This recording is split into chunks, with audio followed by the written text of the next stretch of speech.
కదా దోపిడీ మనకి. సార్ ఈరోజు అందరికీ ఫ్రీ రైడ్ సార్.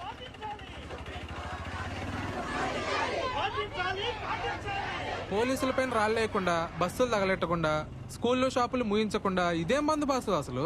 అవేవి చేయకుండానే ఒక మనిషి బ్రిటిష్ వాళ్ళనే ఎలగొట్టాడు కదా సార్. ఇప్పుడే కదరా మొదలైంది, మధ్యాహ్నం వరకు ఆగు, అన్నీ తగలడతాయి. సార్ అవి చేస్తే పోలీసులు ఆ రాజకీయ గుండాలే చేయాలి సార్, మేం కాదు. ఆత్మహత్యలు చేసుకునే రైతులం సార్, హత్యలు చేసే గూండాలం కాదు. రైతులైతే ఆటోలు ఎందుకు తోలుతున్నారు మరి? రైతుగా బతకలేక, చదువుకునే శక్తి లేక.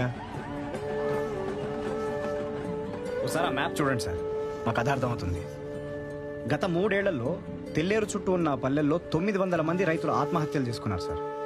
ఇది మీకు న్యూస్ ఛానల్స్లో అప్పుడప్పుడు కనిపించిపోయే వార్త అయి ఉండొచ్చు, కానీ అవి ఆత్మహత్యలు కావు సార్, హత్యలు.